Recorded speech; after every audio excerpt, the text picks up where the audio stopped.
Good evening and welcome to Finding Answers. We're live here in our North London studios. And tonight's topic, we are talking about hatred, having that intense dislike for someone. You know, is hatred really a thing that will solve the problems that you're going through? Maybe you have an intense dislike for someone, but is that the answer to the problem? I mean, hating someone for what they have done to you, or maybe what they didn't do to you or for you. Hate is a very strong emotion. It's something that affects everyone at some point or another. Some people are able to brush it off. Others continue holding that feeling with them to the point where they start suffering themselves. We're going to come back to this topic. I want to show you a short testimony of someone who, through faith, their life has changed. Have a look at this. Basically, before I was really empty, had a lot of emptiness, and it all started because my mum and dad had arguments a lot, so they were fighting a lot. And me seeing at a young age, I had a strong anger towards my dad because I used to see him hurting my mum a lot. So I had a grudge against him, and I used to show it in different ways by later on in life by trying to get girls' attention. I was separated from my family. I was trying to just be different, like just trying to express it because I knew I couldn't express it through crying because I knew that was wrong. So that was my way of expressing it. So the worst moment in my life was basically when I almost got stabbed, and it's not just the fact that I almost got stabbed, it's because of the people that I was around. I was around girls because my aim was to get girls. I wanted to be popular, I wanted to be known, and I had my friends around. So when I almost got stabbed, all my friends left, the girls that I was with left, and it showed me like, whoa, I'm really by myself and nobody's there to help me. So in that moment, it was the worst because like I felt lonely, I felt proper lonely, and in that moment, my life started to flash like through my eyes, through my mind. I remember my mom, I remember literally everyone, and that's how it was. So it changed because my friend invited me from school to a Christian youth group, and we used to do a lot of dancing, but afterwards we used to have the message, and that used to like hit home. Like, it made me think about my life. It made me like actually wonder, where am I going? So from that, I used to listen to it, and not just listen to it, I used to put into practice. Little by little, I was asking questions, I was opening up, and because I really wanted to move forward. And slowly, I started to let go of the friends that I had. I had strength through the messages. I had strength to listen to my mum, to forgive my dad. And that's how the change started to happen from hearing the message from the Christian youth group. I have peace. That's one thing that I can say that I have, but that I didn't have, is real peace. It's not, I don't need anyone to give it to me. I don't need to dance, because that's how I used to show peace. I don't need to dance to have peace or happiness. I don't need to do something. It's inside.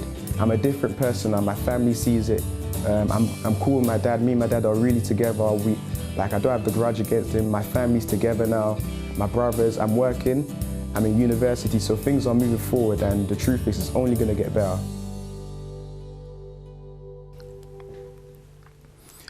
So, you see, Michael had an intense dislike for his family. You know, imagine hating your own flesh and blood for the problems that are happening at home. Maybe the person that you love the most, or you used to love the most, now you hate that person with a passion. But that's just a temporary feeling.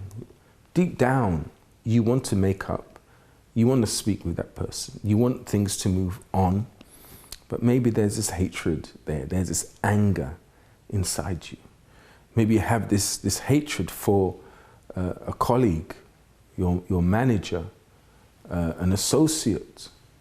Maybe it's to do with an ex-partner. You were two best friends, but you fell out for one reason or another, for something. And think about it. When you look back at why you grew apart, what it is that caused you to separate from each other and not be close friends, or not be husband and wife, or whatever the case may be, you'll find that it was probably over something that you could have solved there and then. So tonight's topic is the dangers of hatred. And if you have this intense feeling, it's eating away up inside of you. Whenever you think about that person, that feeling comes back. It's like you have a split personality. You are yourself, that happy, go-lucky person, jolly person, but then your mood changes immediately when a thought comes about that person. Maybe it's your parent. Maybe it's your boss. Maybe it's your spouse. It's a best friend. It could even be a hatred towards someone. At that moment, on the street, on the road, an incident took place. You got into an altercation with that person.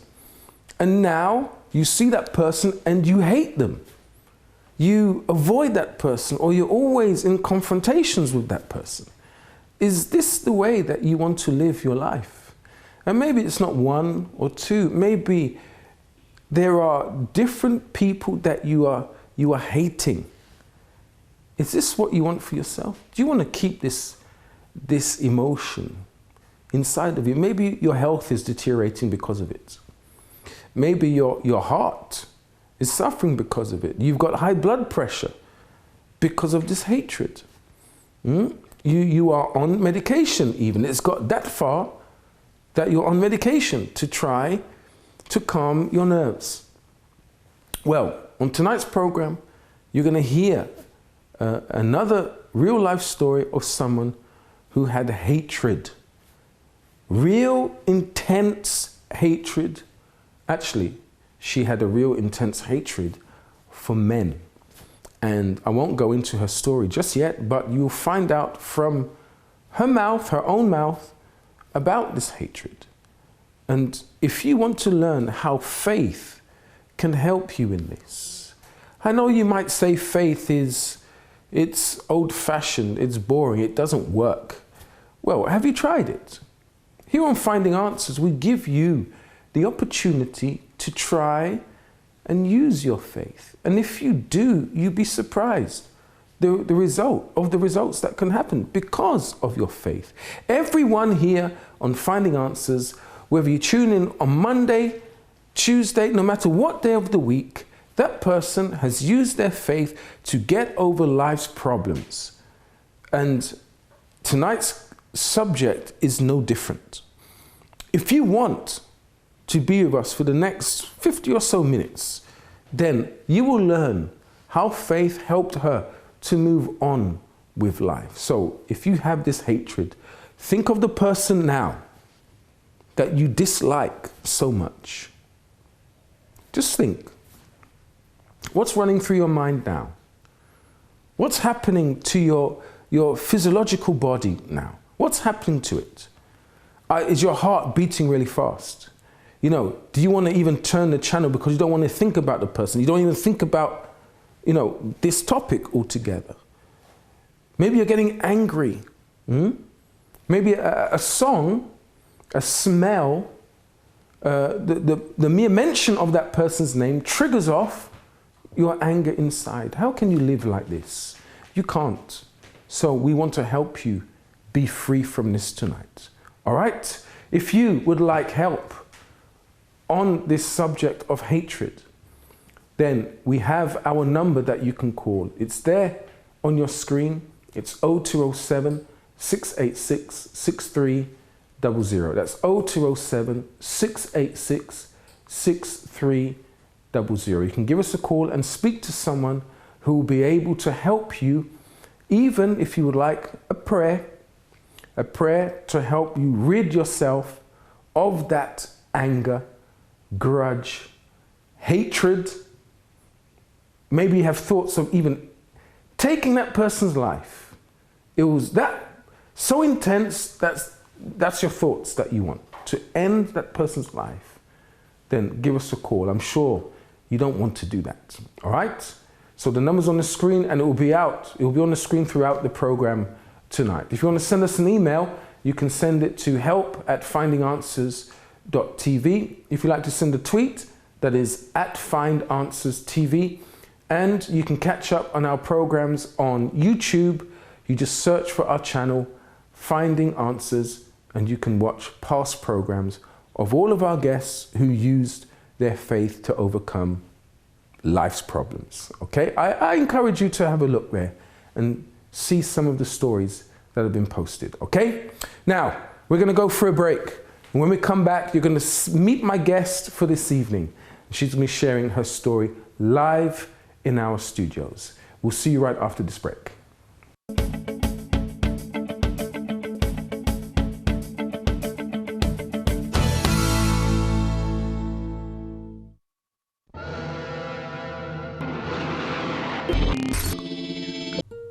The pursuit of happiness. What will make you happy? Success? Fame? New shoes?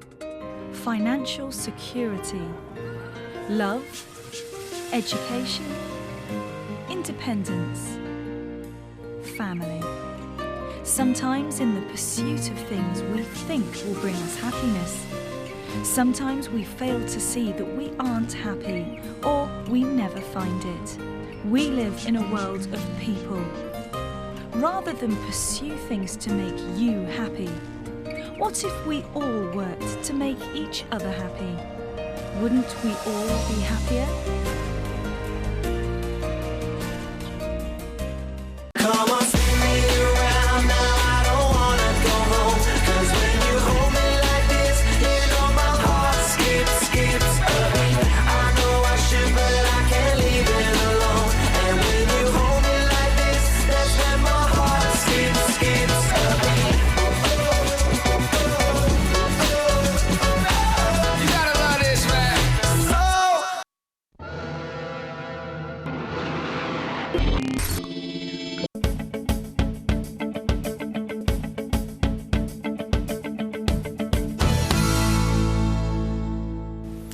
Welcome back to tonight's Finding Answers. The topic for this evening is the dangers of hatred. Now, if you just joined us, stay tuned because in a few minutes' time, I'm going to introduce you to my guest. Now, before we do that, I would like to show you a quick testimony, another true life story of Michelle. And her story has some similarity to my guest for this evening. Have a look at this. I grew up with a lot of internal issues because I used to see my dad abusing my mum. It was a very difficult thing for me to see at such a young age. It affected me deeply. I grew up with low self-esteem and I used to look for ways to fill that void that I had inside of me through being with the wrong kinds of people. I didn't know how to say no. I felt like I didn't know who I was, and I had a lot of anger towards my dad for what he had done. So I refused to see him, I refused to speak to him, and I felt very empty inside. I really searched for ways to try and to fill this emptiness, but nothing worked. I felt unsatisfied. The worst moment was when I almost ended up getting into a situation where I almost lost my virginity, but not because I liked being with the person, but because I didn't know how to say no, because I didn't have any control over myself. I felt like I was just led by people. So when I got into that situation, it really scared me because I thought, what more can happen if I have no control over myself? I don't know how to say no to people. I was a people pleaser. It was when I decided that I'd had enough, when I got to a point where I'd literally had enough of being the way that I was. I'd had enough of feeling down and empty and sad. I'd had enough of being led by people and not having control over myself. And it was when I developed my faith in God and the steps that I was taught, and I learned to grow, to know myself, to know who I was. It was then that I took those steps to change, and I did an 180-degree turn on like the people who were a bad influence on me. I said no to the way that I was. I determined that I would be a new person, I would be a different person, and I took steps towards that. It wasn't easy, but it was worth it, and I'm really happy with the person that I am today. I'm completely different. That void that I had, it's been filled, and I'm so much more happy. I forgave my dad. We rebuilt our relationship. My family is complete, even though I came from a broken home, but I don't feel like I came from a broken home. I'm now happily married. I surround myself with people who are like-minded, so I know where I'm going, I'm focused, and I'm happy with life. There you have it, Michelle's story, and it relates to my guest for this evening. Let's meet her now. Her name is Diana Barros. Pushing me for the rest of the week, so it's like a boost. Things were really tight. Today, the way I see myself is completely different.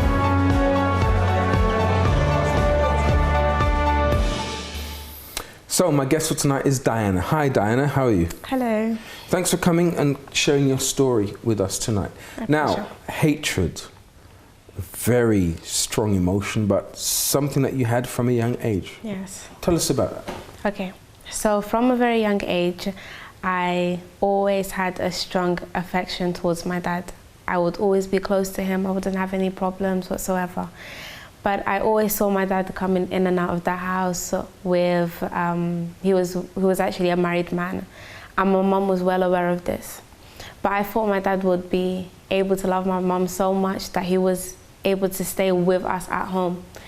But a couple of years down the line, my dad started changing. He started becoming very abusive. He wasn't drinking or smoking or anything, but he just started becoming very down, very depressed. So he would always come home, let out his anger before my mom, abuse my mom, beat my mom, to the point that there was even one occasion that my dad really hit my mom very hard. He picked up a log, a brick, and threw it across my mom's face. Mm-hmm. So from seeing that, I always have that vivid memory. In the past, all the time, it used to always traumatize me. So looking at men, I used to always think men are all the same. Just based on what your father did to your mom? Just based on what my father done, exactly. Right. So. How old were you at the time when you started to develop these thoughts regarding all men? Roughly 5, 6 years old, really? Just before I came to London. From? Portugal. From Portugal, okay. Yeah. So from that time, I really didn't want to be close to my dad. I didn't want to be close to my dad, to the point that I even remember the day my mom asked me, would you like to come to London with me? Because she could see from a young age that I didn't want to be close to my dad. I didn't miss my dad.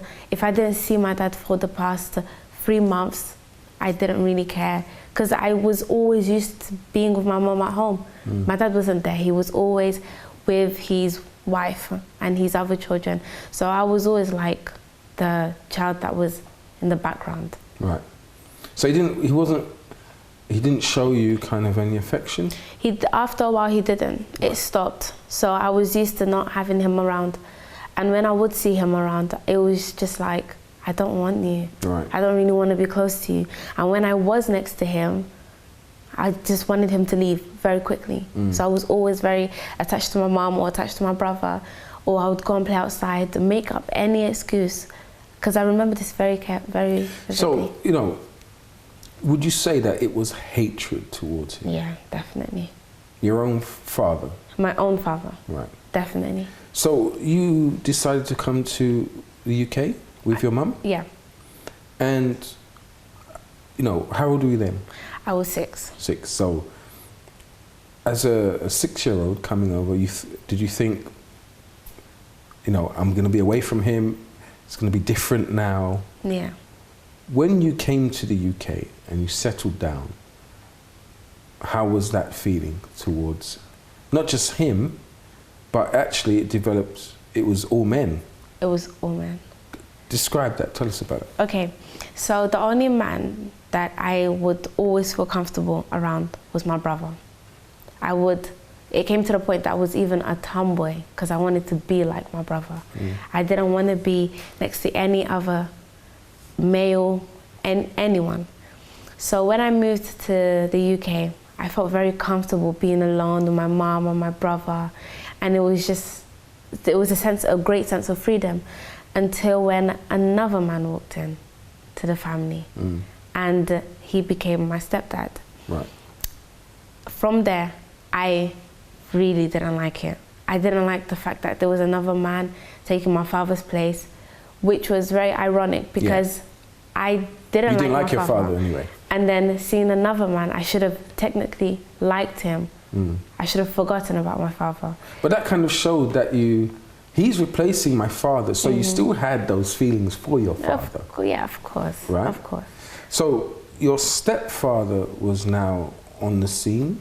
So this must have been a very serious relationship between your mum and him. Yes. But the feelings now were towards him as well, because as you said, it was towards all men. Of course. And how did that affect you? It affected me in so many different ways. For example, I felt very insecure. I even felt I felt very distant from men. I didn't want to be close to them. One time, I remember my stepdad approaching me very close, and all I could do, I became very defensive. I started shouting at him, telling him to get away from me, to not touch me, to not even greet me, not even to kiss me, not even tell me good night. I didn't want him to be nowhere near me. And I remember that Could you understand why? Did you understand why? In 50-50. I think he was able to understand, but at the same time, I think he was trying to show he's a love, but in a very different way. So I felt very uncomfortable around him, and I would always run to my brother. And my brother got used to the fact of him always protecting me. He was like my shadow. I used to always he always had to be there.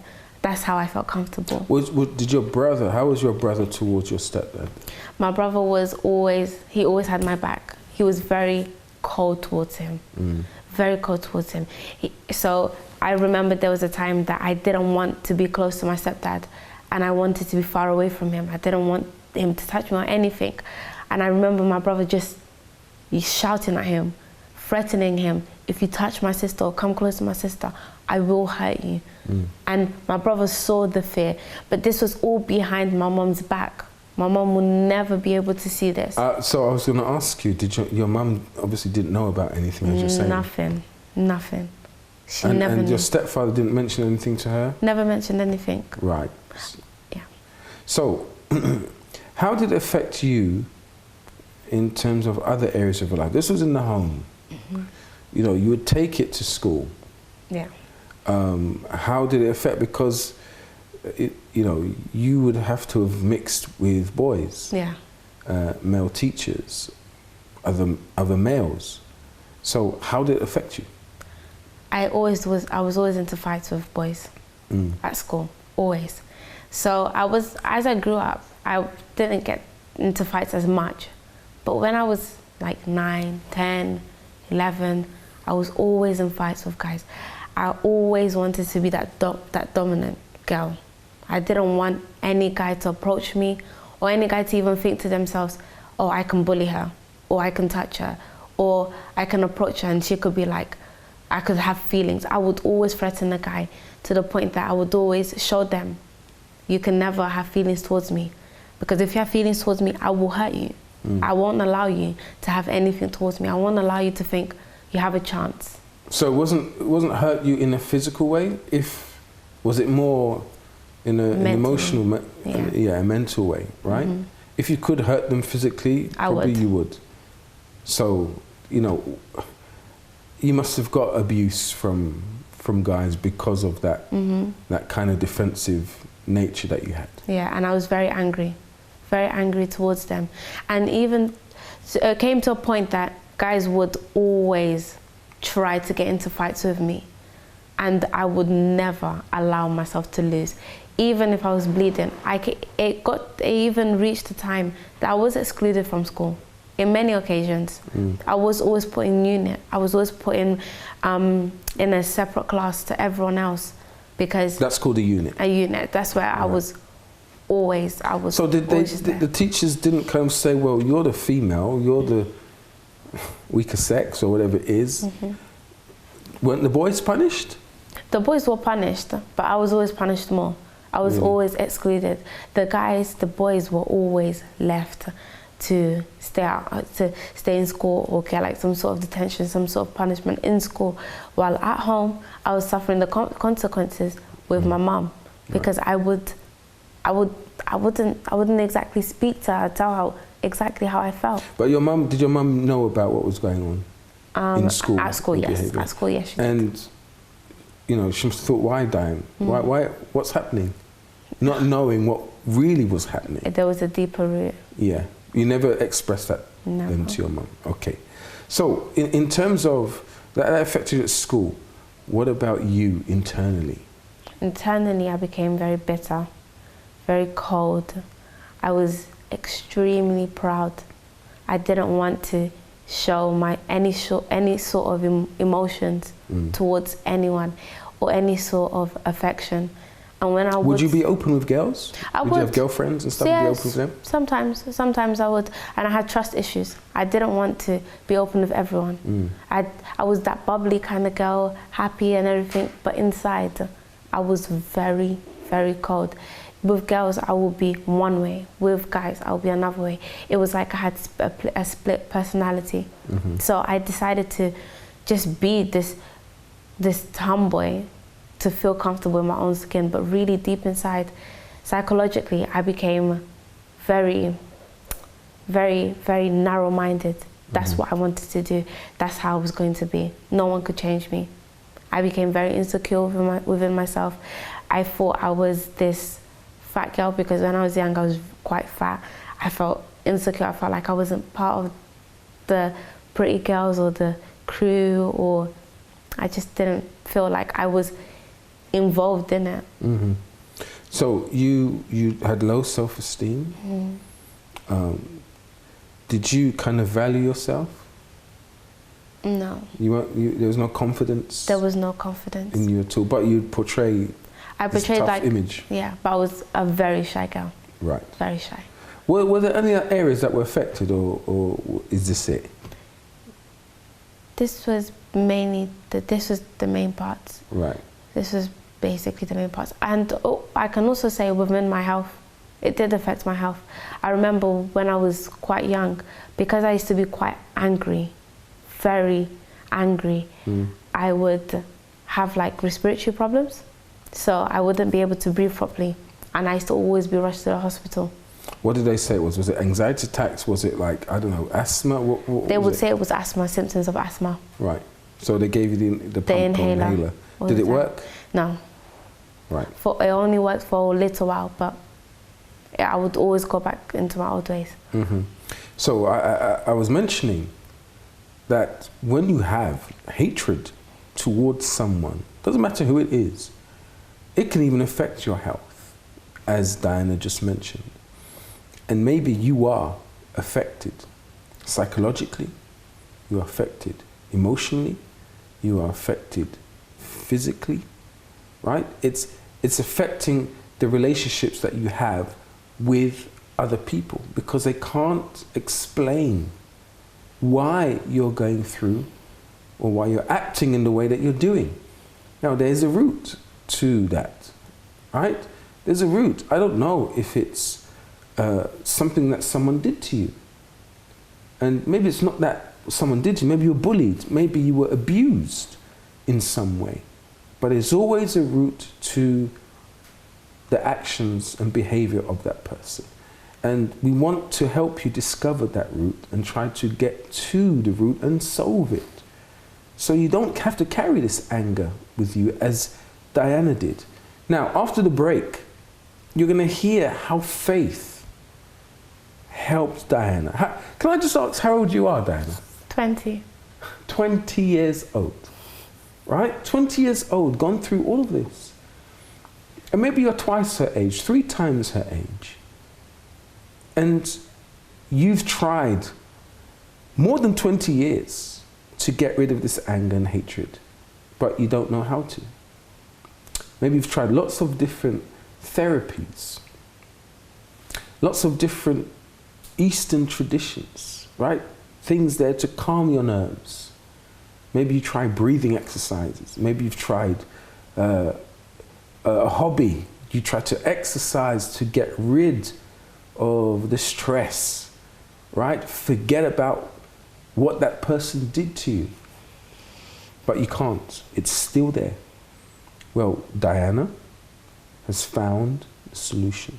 She's going to share how faith and developing her faith in God helped her to get rid of it. And it works, as you can see here tonight. We'll see you right after this quick break.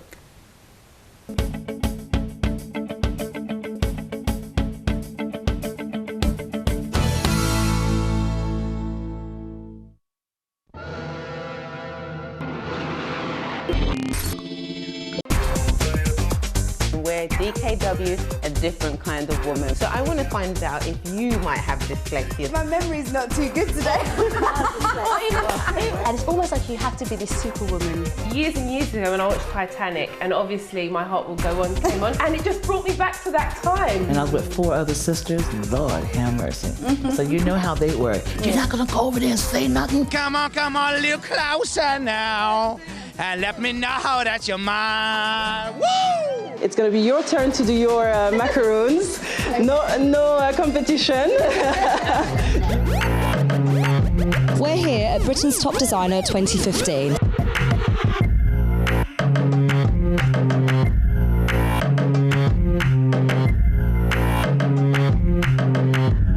This is DKW. Thank you for joining us, and we'll see you next week.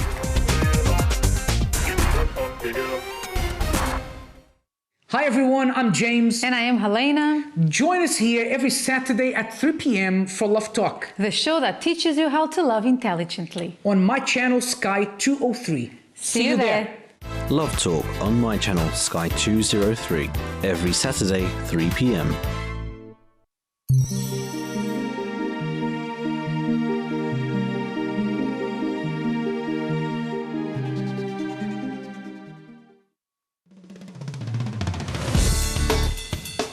Follow my channel's updates on Facebook. Like your favourite videos and see pictures of your favourite artists. Access our Twitter @MyChannelUK and get to know what's on with My Channel. Visit tvmychannel.com and be connected to our world. My Channel, a whole new world of entertainment.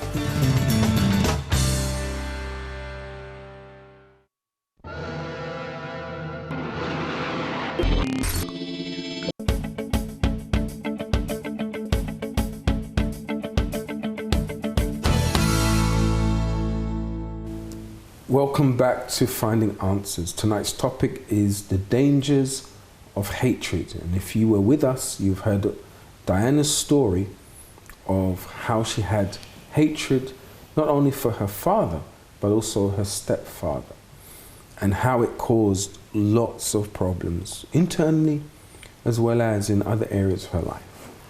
Now I want Diana to share with us how her faith, how she developed faith in order to rid herself and be a totally different person today. That's why she's on the sofa sharing her story tonight. So Diana, tell us then, how did faith help you in your battle to kind of get rid of hatred towards men?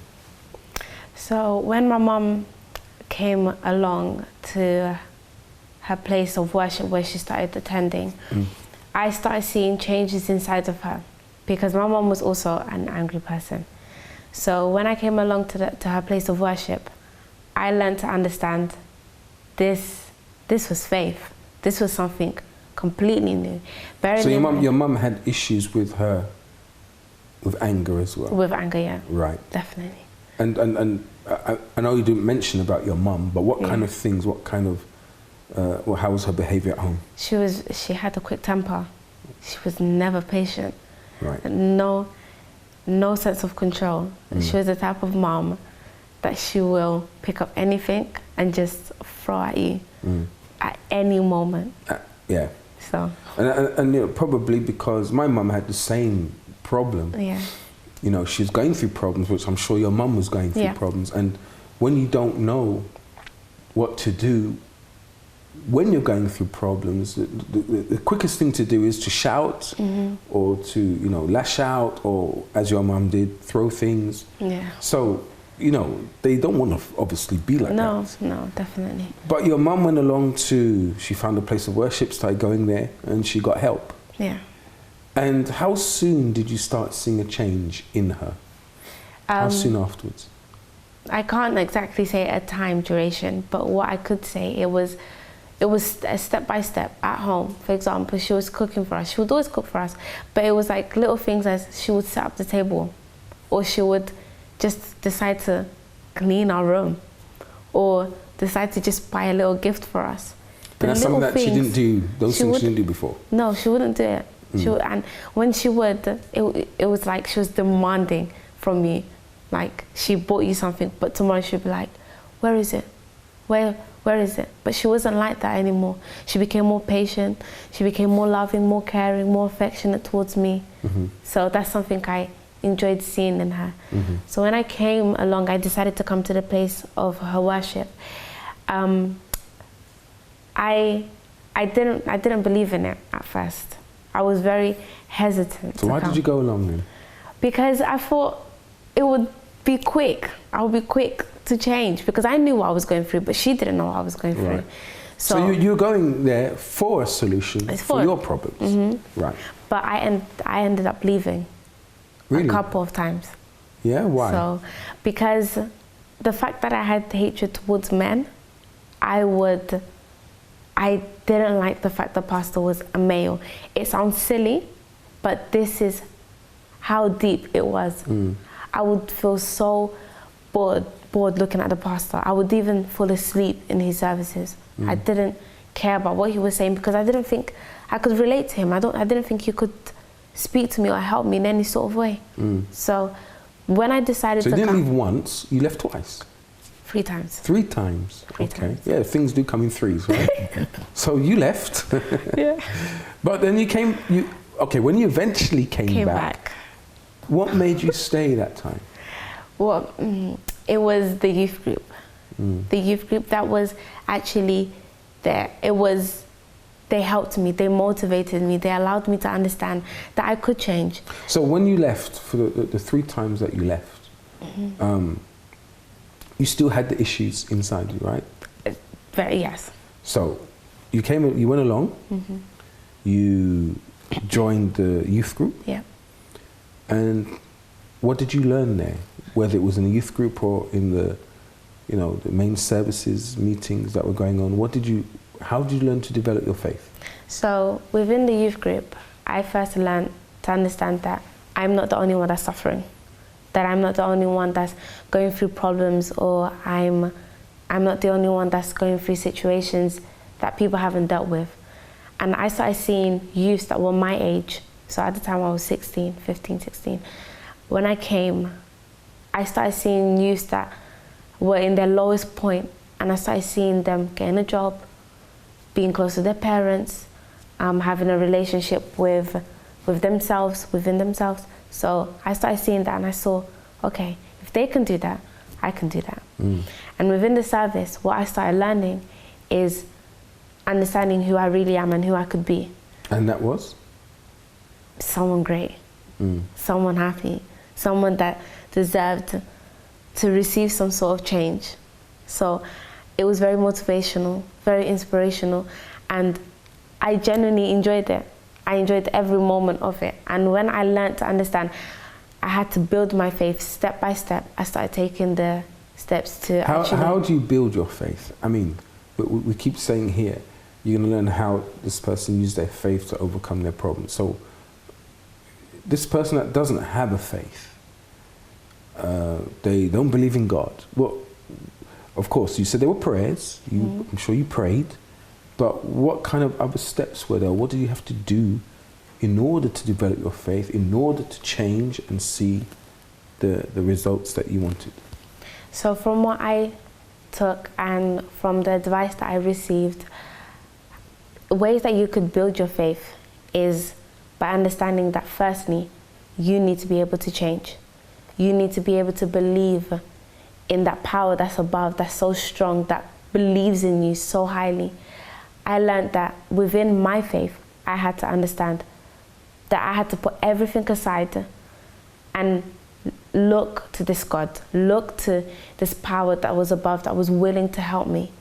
So I had to take it step by step to believe in myself and actually humble myself and tell myself, look, I need help. I needed to tell myself I needed help, and I needed to believe in what was being told to me and from what people had gone through and how they wanted to help me. So. Important that you said, right? It's wanting help. It's recognizing that I can't find help. I need help. Yeah. And whether you've tried other things and it hasn't worked, I need help. So let me try God. Let me try using faith in order to beat this thing. Yeah. So you did that. Yeah. So you started to pray. How did you ever pray before? I was a Catholic. I had a Catholic background, right. But because of the problems that had happened in my life, some of the things that had occurred, I turned away from God. Really? And I decided to be like an atheist. Didn't Right. believe in God whatsoever.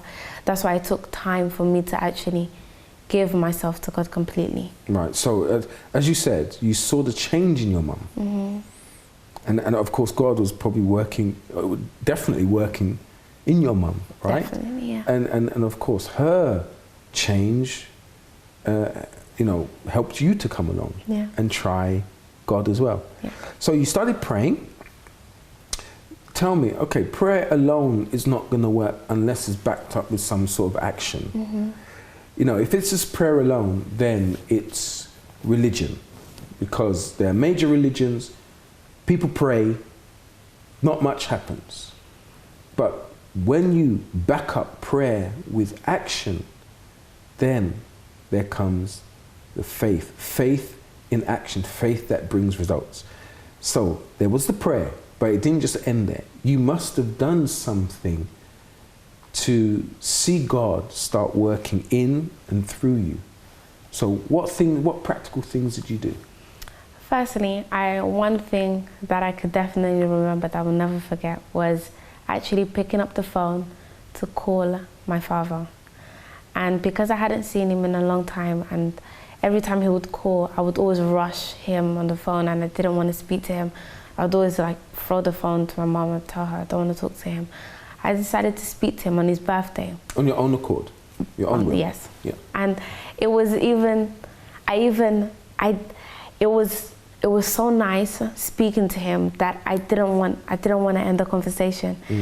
And I remember in the phone call, just your face smiling, right? Is that you're remembering that time? Yeah, I remember that the time when I was speaking to him, he didn't actually realize he was talking to me.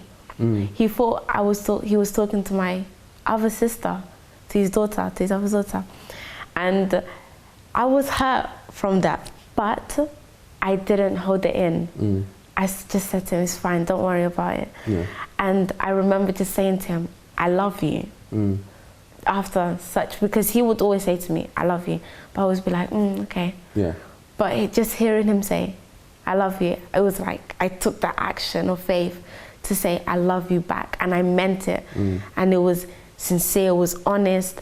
And really, it was quite humbling. It was quite humbling. So he that noticed was one. the difference, thinking it was your sister, but actually it was you. Yeah. So he noticed there was something different. Right? There was a big difference. Yeah. And then also with my stepdad, I had to learn how to just look at him and not have any sort of evil intentions, not have an intention to beat him up or fight with him. I was very nice to him. There was times I would always slam the door in his face. When he was talking, I decided to just listen to him. And what was his reaction when you started to change? He would always back away sometimes and just look. And is this really you? What's happened? Is this really Diana? Yeah. And when I started changing, he started looking at me. And he actually said with his own words, he admired my strength. He admired the things I would do. And even though I had every right to dislike him, to move away from him, or just try to kill him in any sort of way. I end up being nice to him. Right. Even having happy thoughts of, good thoughts of him, not wanting to like hurt him or push him away. Yeah. I just decided to talk to him and be nice to him. I wanted to just finish off now giving an advice to people at home. Maybe there's someone who has this hatred towards someone, whether it's family members or a colleague or a friend. Used to be very close friends, now they're not. They're like the worst of enemies. What would you advise them to do? What would you advise them to in order for them to see a change? Firstly, it's going to be very blunt what I'm going to say, but just leave it. Leave it aside, because it's not hurting them, it's hurting you. It's not affecting them, it's affecting you. They could be moving on with their lives, but you're still holding on to something that's not worth holding on to. It could affect you, as you said, emotionally, inside, physically, mentally, in every sort of way. There's no point. Just leave it aside and remember that you have years to come. You need to enjoy your life. You need to put your effort, your energy onto something else, because you're wasting energy, you're wasting time holding on to that hatred that's not going to benefit you in any sort of way. So just leave it aside. Just, be happy. Accept that, there is hate, that you can feel hatred because, it's like become a norm to the society, but it doesn't mean that it's right. Just leave it aside and accept to be happy, accept that you can be someone great for yourself. So tell me, in your 20 years, what are you doing now? Where's Diana in life today? Diana is working. I'm in university. I'm studying psychology and counseling. I love my course. I love being able to help people, motivating people, showing care, or even just being there for someone when they're in need. Diana's happy now. Great. Diana's free and with peace. Good. So. Diana, thank you for coming, sharing your story with us. You're welcome, thank you. So, you've just seen one more story, real life story of someone who has beaten a problem that many people go through. So, if you want help, it all starts with a prayer. If you want answers to your problems, then faith is that key. Faith is the answer. Developing your faith, using your faith to good effect in order to see God work and change you inside. And once you are changed inside, everyone will see the change on the outside. We're going to go for a quick break, and when we come back, we'll be saying this prayer for you. If you want, you can get your glass of water ready, and I'll see you after this quick break.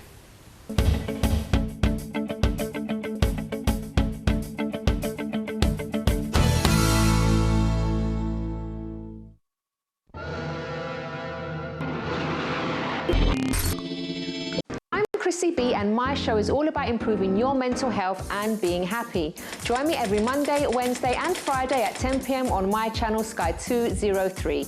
Visit chrissybshow.tv for more information and subscribe to our YouTube channel Chrissy B Show. You can also follow us on Twitter and Instagram at Chrissy B Show and on our Facebook page, The Chrissy B Show. Work it, make it, do it, makes us harder, better, faster, stronger. My Channel TV, featuring a kaleidoscopic daily dose of programming. Stay with us every day and explore politics, economics, science, technology, lifestyle, culture, sports, and much more.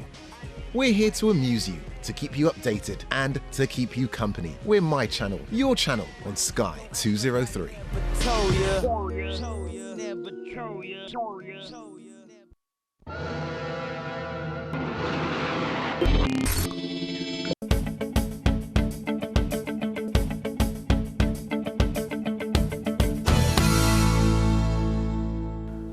Welcome back to Finding Answers. Now, before we go for our prayer at the end of the program, hatred, when you have this hatred for someone, as Diana mentioned, you are a prisoner to that person.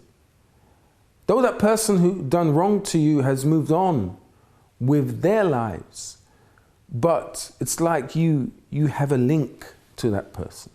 They can be on the other side of the world, but it's like you are attached to them. Attached how? When you think about them, you get down, angry, depressed, right? You change your mood, your behavior changes. And this is not you. You should be free to live life. You should be free to go and do whatever you want. You know, free to live your life. And if that thought of the person does come along, it's okay. That's what happened. I'm over it now, and I'm moving on with my life. But maybe you are this prisoner. You are in a prison. I want to pray to help you be released from your own prison and to be free. Free from this hate, free from this grudge, so you can move on. If you want this prayer, then let's pray together. Prepare now for the moment of prayer. If you would like us to make a prayer concerning your family and loved ones, send your name and prayer request to help@findinganswers.tv. My God, I pray for this person, this viewer who has what Diana had, this intense hatred, dislike for someone that they were once close to, a spouse, a family member, a friend, a work colleague, maybe strangers that did something to them, whether intentionally or not. And now this hatred it's like a cancer eating away at them, eating away at their heart, their mind. They feel weak, they feel empty every time the thought of that person comes. My God, you don't want this person to live this way. And definitely, they don't want to live this way, but they don't know how to find this help. My God, through this prayer now, I pray, Father, that when this person will drink this glass of water, or if they don't have a glass of water, they will touch the screen by faith. I pray, my God, that you will help them remove this grudge, remove this feeling, this hatred that is taking away their peace. My God, if this person couldn't sleep at night, tossing and turning, sweating, my Lord, at night, my Lord, remove this emotion, remove this pain, remove this hurt, and may this person be free. As you touch this TV screen, or as you drink this water now, I determine your heart, your mind, your soul at peace. Be free from your past. Be free from that hurt and hatred. In Jesus Christ's name.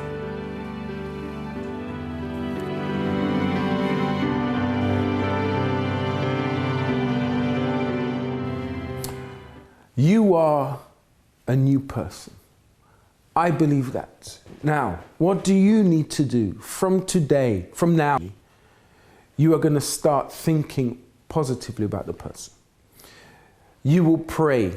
If you are a prayerful person, pray for that person. Jesus said that we should forgive our enemies and actually pray for them. That's what you need to do. If you're not a prayerful person, then I believe that through faith, now, something has changed inside of you. But what do you need to do? You need to now move on with your life. Forget the past. And actually, you should try to meet with this person and show that I've moved on. Just to prove to yourself and to show God to show you that you have actually moved on. It's been a wonderful time here tonight. I'm sure Diana's stories inspired you, and we'll see you on the next Finding Answers. Have a wonderful night.